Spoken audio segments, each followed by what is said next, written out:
tá železnica zohrala v histórii Devínskej Novej Vsi veľmi významnú úlohu. Ale nielen železnica, bola tu rieka Morava. Ona bola splavnená v roku 1886 a parník po Morave premával až do dnešného Suchohradu. Ten parník v prvom rade rozvážal kamenie, ktorým sa spevňovali brehy rieky Moravy, aby z nášho územia neodnášala stále brehy, ale aby sa vmestila do toho svojho koryta aj vtedy, keď sa rozlieva. Slúžili na to vápenky, ktoré tu boli na svahoch Kobily. Jedna veľká štokeravská vápenka na severnom svahu Kobily a druhá o nič nie možno menšia. Akurát tá prvá mala dve veľké pece a tá druhá Mittelmanová alebo neskôr Vajtová mala iba jednu veľkú pec, ale obidve tieto vápenky poriadne sa zahryzli do toho úbočia Kobily a na druhej strane svojimi výrobkami preslávili Devínskú Novú Ves, pretože ich celá produkcia sa vyvážala najmä do Rakúska a do Talianska. A okrem tohoto priemyslu vápenného a štrkového existovala tu tehelňa, významná tehelňa, ktorej začiatok spadá do roku 1870, jej modernizácia do roku 1991 a potom už naozaj vo veľkom vyrábala vyše 82 výrobkov. Keďže zistil, že tehly sú veľmi kvalitné, tak ju pružne zmodernizoval. V 1891 zaviedol tam parný pohon do tejto tehelne. Stroje teda bežali na parný pohon, takže bol jeden stroj parný, z ktorého remenicami a prevodmi sa previedli tie potrebné pohyby na stroje, ktoré vyrábali tú tehlu. Spočiatku vyrábal tehlu len plnú, ale po zmodernizovaní v 91. roku už začal vyrábať 22 tehly, medzi nimi aj rezanú tehlu, to znamená škrydle a podobný materiál, plochý teda. A potom aj tie tehly, ktoré sú deravé, že zaberajú väčší objem pri menšej váhe, pri menšej spotrebe. To bolo 1891 a v roku 1909 už postavil k tomu 18-komorovú pec. Čo to znamená komorovú pec? Do kruhu sú rozmiestnené 18 miestností a oheň v týchto peciach, v týchto miestnostiach postupne prechádza kol dokola z jednej do druhej a vypaluje ten naložený, vysušený materiál a zasa robotníci postupne vyvážajú, keď to mierne ochladne, vyvážajú ten vypálený materiál a zasa navážajú do toho nový, ktorý sa vonku na slnku vysušil. Keď už teda mal takúto veľkú produkciu, tak zistil, že vlastne by bolo dobré, keby nebol odkázaný iba na to, že slnko vysuší tie naformované tehly a škrydlu a takto, ale urobil k tomu, využil tie parné stroje na to, že urobil k tomu aj parné sušiarne. Teda dokázal naháňať teplý vzduch do tých sušiarní a vysušovalo to urýchlene ten mokrý materiál a mohlo sa to navážať do tých pecí. Podmienka je naozaj, že ten materiál musí byť vysušený, pretože keď bol vlhký vo vnútri, ten vrch sa vypálil a to vnútro, tie pary, ktoré tam vznikali, vlastne roztrhli tú tehlu a bol z toho len odpad veľký. Takže jemu záležalo na tom, aby keď zvýšiť produkciu, tak aby čo najmenej odpadu z toho všetkého bolo. Takže bol šikovný a zaviedol aj takéto sušenie toho materiálu. Za prvej vojny žiaľ nemal odbyt, lebo sa domy nestávali, ľudia narukovali a on sa dostal do krízy a kúpila tú fabriku tá firma, ktorá ešte aj dodneska sem s nej teraz dovážajú tehlu a tehlové výrobky, volá sa Wienerberger Ziegelfabrik. Títo odkúpili od tohoto Resslera. No a keď skončila vojna, vlastne tá firma tú teheľňu odpredala, lebo vzniklo nové štátoprávne usporiadanie a teda firma predala teheľňu v Devínskej a kúpili ju Hodoníňania. Teda v Hodoníne existoval taký už na tú dobu koncern v dnešnej predstave. Ten sa volal Akciové cihelny a chemické podniky Hodonín. A títo vlastne túto novoveskú teheľňu otvorili nový hliník, teda to miesto, odkiaľ sa ťaží tá hlina, zmodernizovali ten hliník, zaviedli tam korečkový báger. Viete, čo je to? Sú to také lopatky, ktoré vlastne ťažia po tým, že idú a vytvárajú taký šikmý vzťah a z hĺbky môžu vyťažiť tú hlinu. Takže tieto hodonínske tehelne tu vyrábali 40 druhov tehlového materiálu, teda vypálenej tehly, ktorú tu v Devínskej ťažili z toho hliníka. Ten hliník vlastne slúžil až do 59. roku, keď požiar zničil tie sušiarne vonku, aj poškodil jednu pec, ale potom obnovili tie rýchlo sušiarne v 70. roku a asi najväčšia výroba v tej tehelni bola na prelome rokov 89 a 90, keď vyrábali pre stavebníctvo také nosné materiály, volalo sa to Miyako. A boli to stropné panely, akoby stropné, ale ručne montovateľné panely, ktoré umožňovali vyrábať veľmi rýchlo stropy. Nemuselo sa to nejako na vrstvu zalievať betónom, bolo to veľmi úsporné, pokiaľ išlo o to vyrobiť ten strop a malo to veľmi vysokú nosnosť. V 92. roku túto teheľňu sprivatizovali harvardské kapitálové fondy a vy viete, ako to skončilo. Pružne ju zlikvidovali a zváľali všetky tie budovy, ktoré tam boli. Výrobu úplne zastavili, zničili to všetko. A zvyšok týchto neporiadníkov sa priživuje až doteraz ešte na zlikvidovanej tehelni tým, že do toho hliníka tam nechávajú navážať stavebnú suť a odpady a zavážajú to a berú za jedno nákladné auto obrovské peniaze a nemuseli do toho investovať absolútne nič, pretože tie podmienky geografické, ktoré tam sú, žiaden hygienik nemohol napadnúť, že sa to používa ako skládka, pretože sú tam obrovské vrstvy toho ílu, ktorý je nepriepustný a nemuseli do toho, vravím, nie tak ako pri Zohore, kde museli najprv veľa investovať do toho, aby vytvorili podložia a vaňu pre tú skládku. Tuto vlastne bezpracne berú peniaze až doteraz. Povedal som, že vznikli tu dve fabriky. Hovoril som o tehelni a teraz chcem hovoriť o vápenke. Rovnako v 1870 roku vznikla tá vápenka. Začali tu páliť vápno Štokeravské vápenky.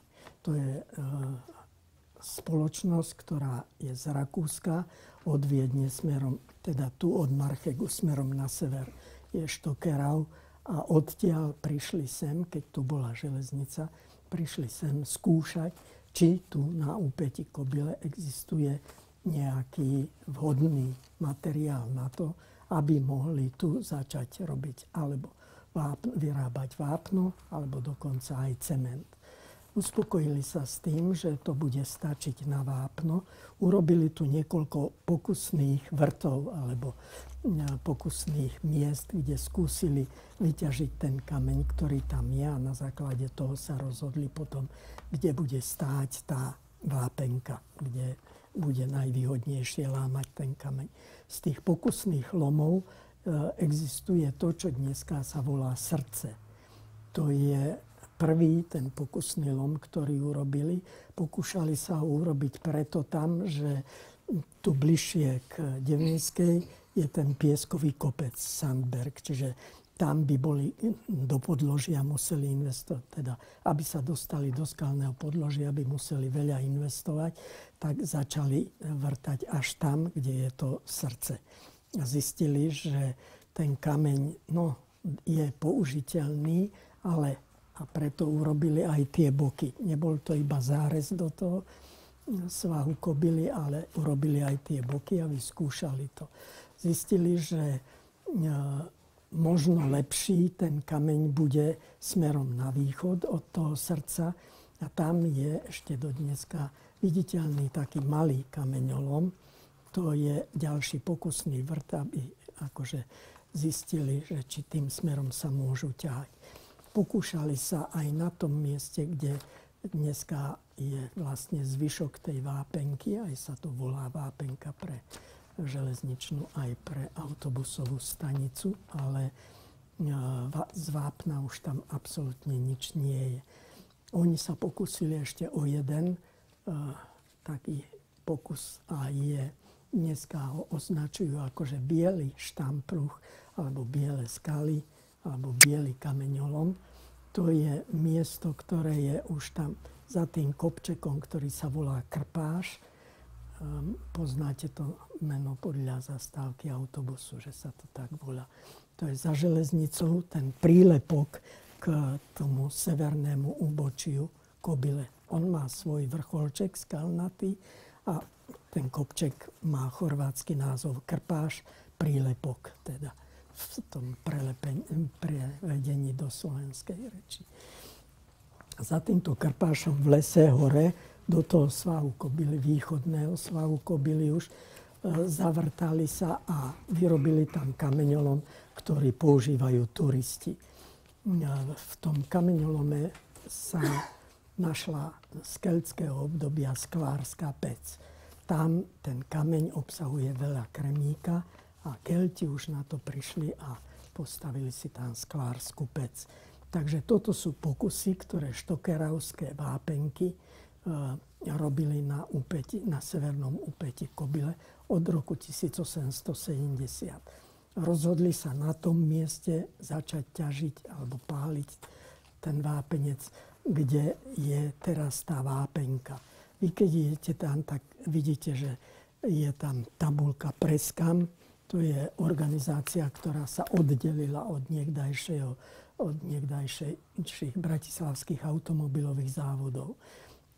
To je mladšieho dáta, ale predtým tam, v tom priestore vylámanom, tam stála vápenka, ktorá mala dve kruhové pece. Jedna bola menšia, druhá bola oveľa väčšia. A celá tá produkcia tejto štokravskej vápenky išla do Rakúska a do Talianska. Vyvážalo sa to.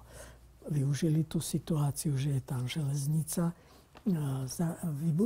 Železnica dodala špeciálne vagóny, do ktorých to vypálené vápno, kusové, dneska poznáme iba hydraulické vápno, ten prášok, ale kedysi vápno bol vlastne ten vypálený vápenec a predstavovalo to pomerne dosť veľké kusy a hasilo sa to hasilo vodou, teda rozpúšťalo.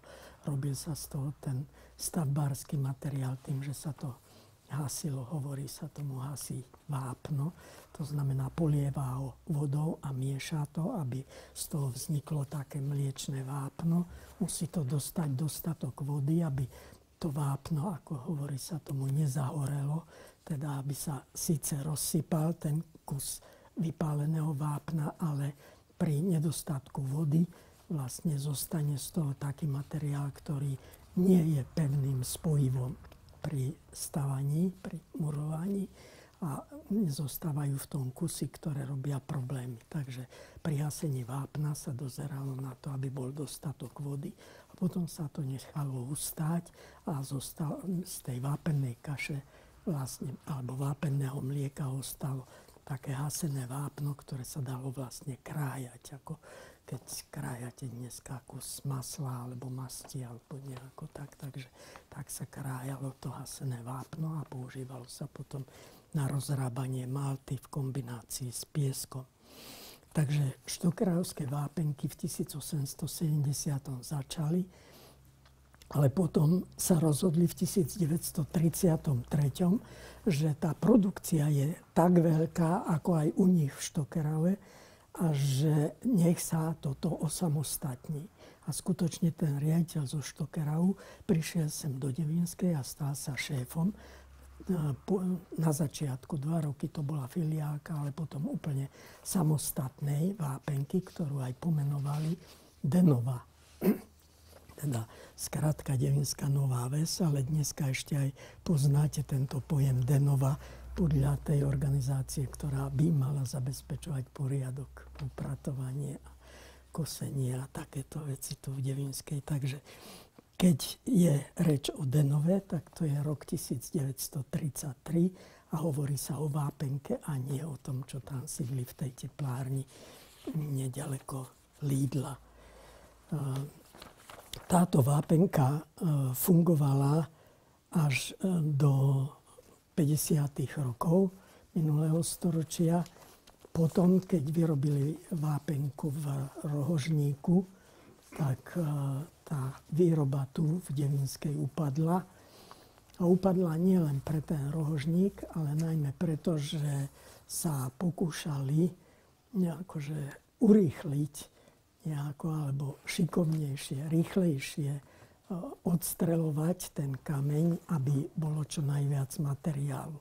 V tom čase totiž aj železnice požadovali dosť veľa materiálu na to zasýpanie železničných podvalov, takže veľké množstvo toho kameňa potrebovali aj železnice a ten drtič, ktorý bol tam postavený pôvodne pre vápenku, ktorý drtil len na veľké kusy, pre tú železnicu nestačil, takže postavili tam nový drtič a bolo treba krmiť aj vápenné pece, aj drtič nový. No a rozhodli sa, že odstrelia veľa z toho kopca naraz, zaviezli tam niekoľko nákladných vagónov streliva, teda munície a odpálili to. Ono zatriaslo to, ako by bolo zemetrasenie, ale zosunul sa celý ten kopec dolu tak, že zostalo z toho premiešanina tej zeminy, ono to nadložie neodpratali, to nadložie zletelo dolu, premiešalo sa to s tými spadnutými kameňmi, vápencom a tak, takže už bolo nerentabilné vyberať tie väčšie kusy kameňa odtiaľ. Ani pre drtič to nestačilo, ani pre vápenku to nestačilo a tak potom otvorili v Rohožníku vápenku a toto tu zaniklo. Do dnešného dňa ešte, keď pôjdete náhodou do servisu v Preskame autom, inak sa tam nedostanete len do toho servisu. Môžete výjsť hore nad kopec a pozerať sa dolu, ale vidíte akorát tú súď. Takže ešte blízko toho autoservisu ešte do dneska sú tam baráky, v ktorých bývali tí robotníci vo vápenke. Teda postarala sa tá vápenka o to, aby tam tí robotníci nemuseli chodiť do dediny a späť, ale ten základný počet robotníkov ubytovali tam v takých barákoch nízkych. Dneska to vyzerá skoro ako keby to boli zemlianky, ale boli to také prízemné súvislé domčeky, do ktorých sa vchádzalo, ako keby to boli Pavláčové domy. Teda zvonku do každého toho bytu sa vchádzalo.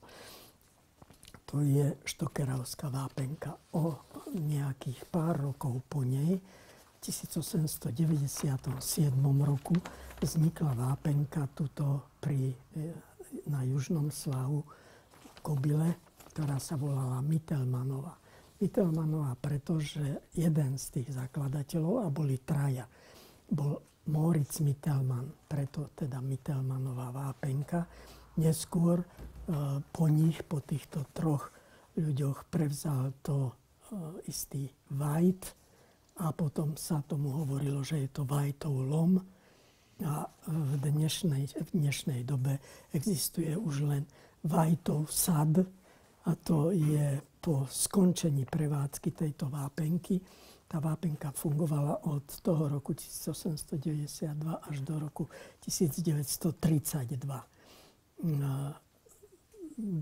Vtedy bola tam jedna veľká pec, taká tiež okrúhla, kde teda ten oheň chodí dokola a sa nepretržite tam to vápno vypaluje.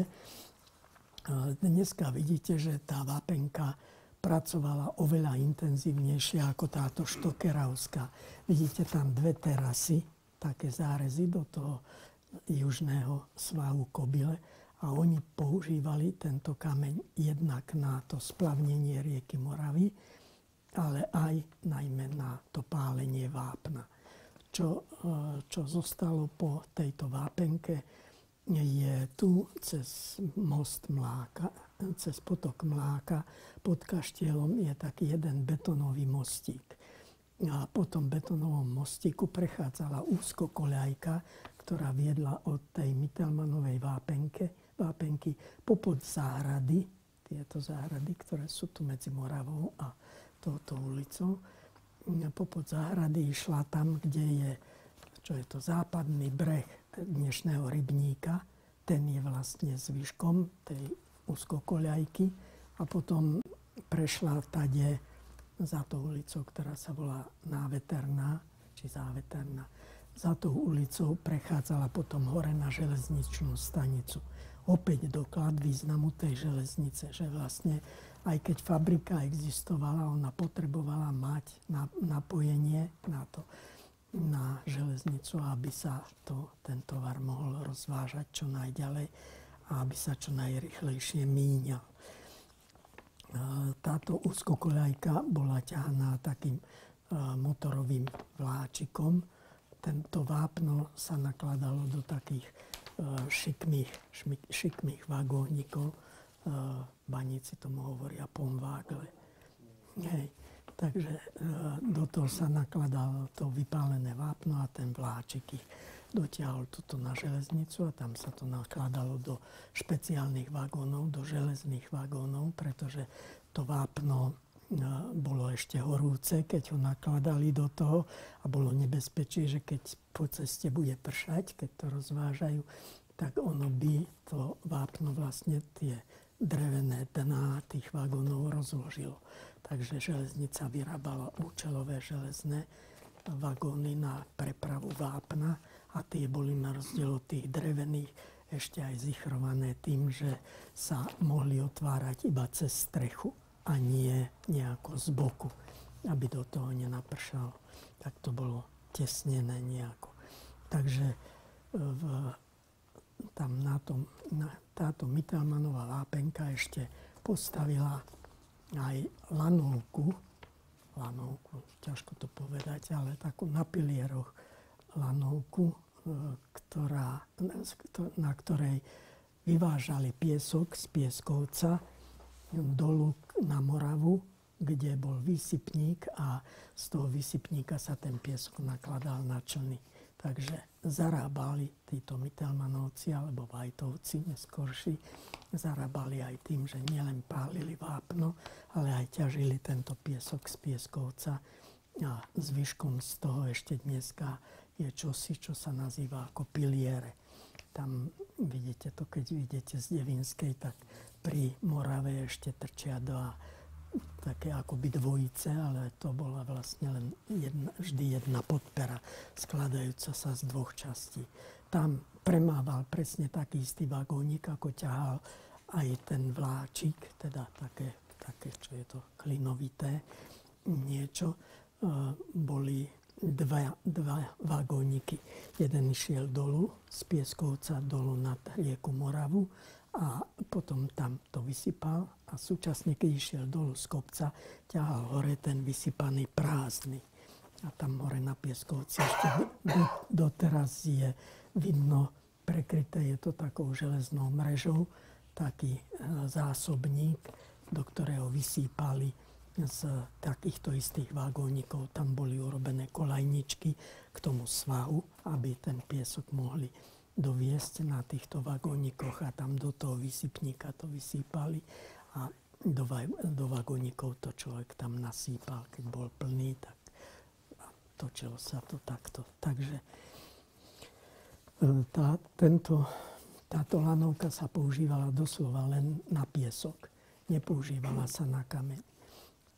Ten kameň nakladali ľudia na fúrikoch a vozili ho na tie šlepy, ktoré stáli tam pri tej Mittelmannovej vápenke pristavené na rieke Morave. A odtiaľ potom parnými strojmi tie šlepy vytláčali alebo ťahali po prúde alebo proti prúdu Moravy. O priemysle možno by sa dalo hovoriť aj o väzbe na Liehovar. To je ten jeden jediný komín, ktorý tam trčí. Ten postavil v roku 1000. Aj ten už padol. Padol sám. Nie, odstrelili ho. Odstrelili ho. Hej. Takže už žiaden komín nie je. No to je úžasné. Za komunizmu to bol symbol úžasného pokroku. Za dymiace komíny. A teraz tu nepotrebujeme už nič. Ale vlastne aj máme fúru nezamestnaných. Takže tento Liehovar pochádza z roku 1916. Miestny veľkostatkár, volal sa Jakub Veselý, mal veľkostatok oproti železničnej stanici. Dneska, ako to presne určiť vám, vy mi to môžete pomôcť, vy tam máte dom blízko. Áno, pod vašou záhradou, tak mi povedzte orientačný bod, ako to tam je. Takže oproti železničnej stanici, tam bol veľkostatok kedysi. Aha, v tom Liehovare. Oproti železničnej stanici bol veľkostatok. V 1916 ho vlastnil Jakub Veselý.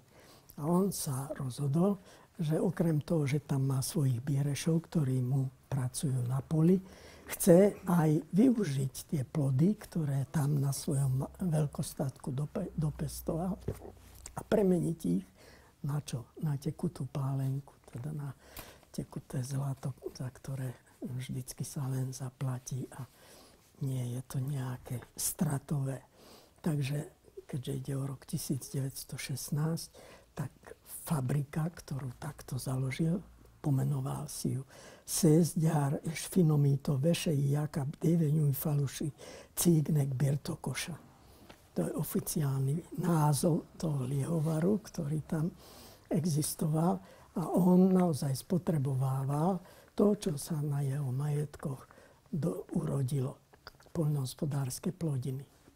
Pestoval zemiaky, pestoval obyčajnú krmnú repu. Cukrová repa sa nehodí na pálenie. Krmnú repu pestoval a mal zmluvy s sedliákmi zo Stupavy a zo Záhorskej Bystrice. A tým mu dodávali takýto tovar a ten jeho Liehovar fungoval naozaj veľmi dobre. V 1932 sa stal z neho roľnícky družstevný Liehovar.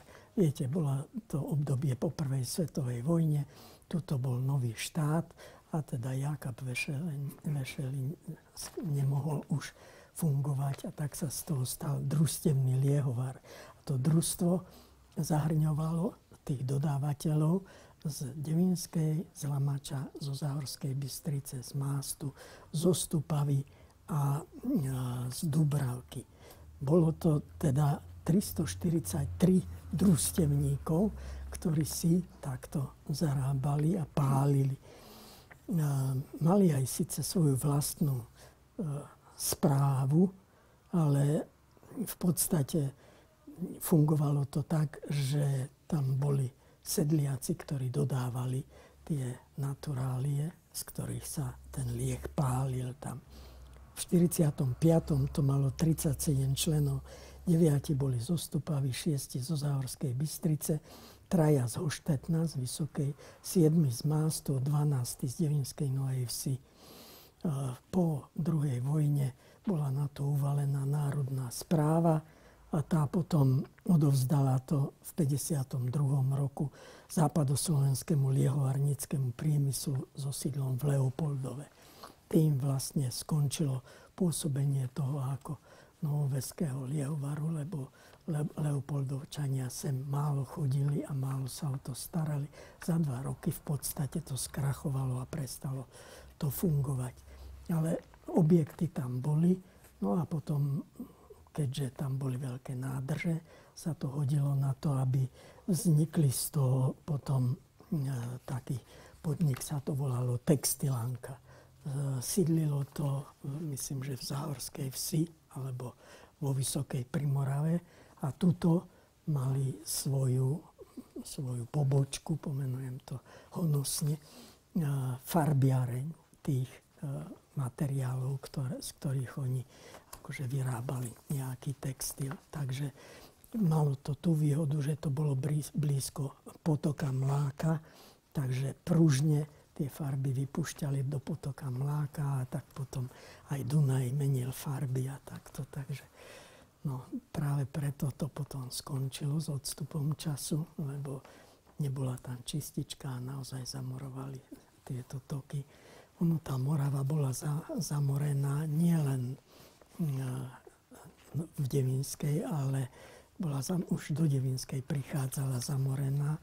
Jednak niečo z Moravy, ale najmä na rakúskej strane boli podniky, ktoré pružne odvádzali svoje odpady do Moravy. Takže keď už sa začalo hovoriť niečo o životnom prostredí, tak potom aj Textilánka padla za obeť tým akože dnešným zeleným a prestalo to fungovať tam.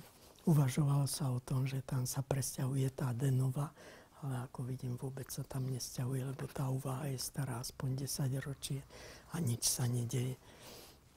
Takže ešte existovala tu jedna zaujímavá, ale malá fabrička svojím rozsahom v Devinskom jazere. V 1922 roku tam postavili také priestory, v ktorých sa valila smola, nie asfalt na cestu, ale smola, v ktorej sa varili železničné podvaly, telefónne stĺpy a elektrické stĺpy.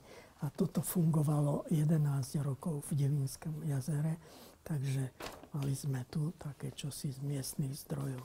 Potom so smolou sme sa ešte stretávali. Tam na území dnešného Teska stála obaľovačka asfaltov. Ona zo začiatku akože žila z materiálu, obalovala teda materiály, ktoré boli tam navezené ako odpad z vápenky, z tej štokeravskej vápenky. Tam bol obrovský násyp toho a až hrozilo to, že zasypú aj tú cestu, ktorá teraz ide pod ten železničný most. Úplne potiaľ bol tam násyp a tento podnik, obaľovačka asfaltov, Stavink to prevádzkoval. Tam zobral alebo spotreboval tento materiál, vyrábal to ako asfaltové zmesy na dláždenie na cesty. Čo to je na cesty? Hej, na pokrývanie ciest. Takže tento Stavink spotreboval všetko, čo tam bolo navezené a skončil vlastne, mal šťastie, že prišiel rok 89, vtedy už akože mal problémy jednak s tým, že oni veľmi prašne pracovali, aj ich nanúcovali na to, aby tam zaviedli nejakú mokrú formu spracovávania toho materiálu. Aj tam postavili nejaké vodné betonové kade na vodu, ale v podstate to fungovalo len veľmi krátko. Tí zanikli a na tom mieste teraz, na časti toho miesta stojí dnešné Tesko a kúsok nad ním tá čo je to? Betonárka. Hej. Tá betonárka. Mali sme tu aj také podniky, ktoré sa venovali spracovaniu poľnohospodárskych produktov, okrem toho liehovaru. Jeden sa volal Agrofrucht a sídlil v na tom mieste, kde je dneska Chorvátske múzeum. Vzadu nedávno zlikvidovali tie veľké betonové kade, v ktorých nakladali kyslú kapustu a uhorky na kyslo a vyrábali kompóty nejaké. Tento podnik Agrofrucht vznikol v roku 1940 a skončil, keď prešla druhá svetová vojna v 1945 roku. Na ňo uvalili národnú správu a v 1951 roku úplne zlikvidovali všetku výrobu tam. Tento Agrofrucht zabezpečoval, že z okolia, teda od Vysokej Primorave, Záhorskej Vsi, zo Záhorskej Bystrice, zo Stupavy, zvážali sem tie uhorky, kapustu a nejako tak. Takže v jeseni tu bývalo sezónne obrovské množstvo vozov naložených týmto tovarom, ktoré čakali postupne, aby to prevzali a tam to spracovali potom. Ďalší takýto ovocinársky podnik bol tu taký, volalo sa to Roľnícke zeleninárske a ovocinárske družstvo. To založil v 38. Vy poznáte to meno, volal sa pán Mašek, František Mašek. On býval tam, kde je teraz zastávka autobusu pri, čo je to, Novoveskej, pod Novoveskou ulicou. A zostalo z toho domu vlastne iba taký predný múrik a za tým už je postavené niečo nové. Takže tam býval tento zakladateľ, František Mašek. Oni sa zaoberali tým, že členom tohoto družstva nielen zaobstarávali semená, hnojiva a nástroje, ale od nich aj odkupovali tie výrobky. Takže vlastne mali tí ľudia zabezpečené, že neprídu o zárobok. Oni to spracovávali, tieto plodiny, ale aj predávali ich a to konzervované potom distribuovali preč. Zaniklo toto Roľnícke zeleninárske družstvo v 1949 roku. My tu ešte máme jednu ulicu, ktorá nesie názov Mlynská. Na tejto Mlynskej ulici stál taký, dalo by sa povedať, rodinný podnik rodiny Engelhartovcov. Tam pri rybníku je teraz postavený taký kríž, ktorý stál oproti pri tých domoch, medzi dvomi domami. Teraz ho nie dávno, pred nejakým 10-ročím asi premiestnili tam k rybníku. A donátormi tohoto kríža bola táto rodina Engelhartovcov a oni vlastnili mlyn. Ten mlyn bol na horný náhon, to znamená, že tam bolo mlynské kolo, na ktorý padala voda a to kolo točilo a poháňalo celé to mlynské strojné vybavenie. A ten mlynský náhon bol z potoka Mláka odrazený tam, kde, ako to popíšem, potok Mláka, hovorili sme o tom Majeri, kde bol oproti železnici. A pod tým mostom, čo je pri železničnej stanici, pod tým mostom tieklo to odrazené rameno potoka Mláka, ktoré poháňalo to vodné kolo na mlyne. Ten mlyn stál tam tesne pri tom moste a zavádzal vlastne v ceste, keď už akože automobily premávali tade. Koňom to nevadilo, ale keď už chodili rýchle auta, tak museli ten mlyn obchádzať, tak ho potom zlikvidovali. Zostala po ňom iba Mlynská ulica. Títo Engelhartovci v tej poslednej fáze, v tej poslednej časti ich rodu, mali tam šikovného dediča, ktorý tento vodný mlyn prerobil na valcový mlyn, teda fungoval na elektrický pohon, vybavil to novým zariadením a fungovalo to perfektne. Ale prišla komunistická moc a povedali, že ho treba zlikvidovať, jeho ako súkromníka, uvalili na ňo národnú správu, ako na všetkých podnikateľov drobnejších vtedy. No a tento Engelhard bol natoľko šikovný, že postupne všetko to strojné vybavenie, moderné strojné vybavenie dokázal odmontovať a odviesť a predať preč. A keď skončila národná správa, tí zistili, že vlastne mlyn už je vykuchaný, nič v ňom z mlynu nie je, už len obvodové múry stoja, a tak tam ubytovali do toho dve rodiny takých, v dnešnej terminológii im hovoríme, že sú to eštebáci. Takže takéto dve rodiny tam v tom mlyne ubytovali a Engelhard zdvihol kotvy. Posledný Engelhard a odišiel preč. Takže, hej. B-akcia bolo podujatie, ktoré malo zabezpečiť funkcionárom komunistickej strany v Bratislave bývanie, byty. Preto je to B-akcia, že išlo o byty pre komunistických funkcionárov, ktorí prišli z vidieka do Bratislavy. A využili situáciu, že to boli isté nespoľahlivé živly, označili ich tak a vysídlili ich z tých bytov, museli odísť a vysídlili ich z Bratislavy. V Devinskej tá B-akcia bola skôr spojená s tým, že to bolo zakázané a hraničné pásmo, takže kto bol nespoľahlivý, tak ten mal dôvod k tomu, aby nebol v pásme, ktoré je vystavené nárazovým problémom z tohoto. Ak by som mal hovoriť ešte o niečom, čo síce súviselo s priemyslom, alebo presnejšie so železnicou, tak by som spomenul, my máme štvrť tu v Devinskej nad železnicou, ktorá sa volá Kolónia. Hej.